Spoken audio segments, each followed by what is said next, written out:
তো আমরা চাঁদার সাহায্যে ডিগ্রি কি করে অঙ্কন করবো সেটা আমাকে শিখতে হবে। আমরা ক্লাস 5 এ 6 এ শিখেছি, তবে আমরা ছোট্ট একটা জিনিস শিখে নেবো। এর নাম হচ্ছে চাঁদা, নাম কি? এর নাম কি? স্কেল। তো আমরা এই চাঁদার সাহায্যে কিন্তু আমরা আজকে ডিগ্রি অঙ্ক করবো। তার জন্য আমাকে প্রথমে একটা সুন্দর করে যে কোনো একটা মাপের দাগ আমাকে নিতে হবে। নিলাম। এবার চাঁদা বসার কিন্তু একটা সিস্টেম রয়েছে। এই যে এখানকার বিন্দু, এই যে এখানকার একটা বিন্দু বা এই দাগটা এই দাগের সাথে কিন্তু কি হতে ম্যাচ করতে হবে, আর এই বিন্দুর সাথে এই বিন্দু কিন্তু ম্যাচ করতে হবে।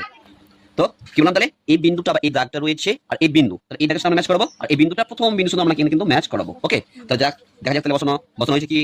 বসানো হয়েছে কি? এবার বসানো হয়েছে কি? পাইনি। আমরা কি সুন্দর করে দাগটা ম্যাচ করতে হবে, দাগ ম্যাচ করেছে, কিন্তু এই সেই বিন্দুর সাথে কিন্তু ম্যাচ করেনি। এই সুন্দর করে আমরা বসিয়ে দিলাম, বসিয়ে দিয়েছি। এবার ডিগ্রি কত ডিগ্রি বলছো আমরা প্রথম আঁকবো? 60 ডিগ্রি। আচ্ছা স্যার 60 ডিগ্রি তো দুবার আছে, একবার উপর দিকে আছে একবার দিকে আছে নিচ দিকে আছে। উপরে গুলো কোনো ডিগ্রি আমরা ধরবো না, নিচ থেকে ধরবো। 0 degree, 10 degree, 20 degree, 30 degree, 40 degree, 50 degree, 60 degree, তাই না? উঠে 60 ডিগ্রি, তাহলে 60 ডিগ্রি আছে, এখানে 60 ডিগ্রি পেয়েছি আমরা। নাকি না? কি বললাম তাহলে? 0, 10, 20, 30, 40, 50 যেটা বলবো আমাকে সেটা কিন্তু আমরা খুঁজে পেয়ে যাবো। তাহলে এর মধ্যেই রয়েছে আমাকে 60 কোথায় আছে তাহলে বলতো?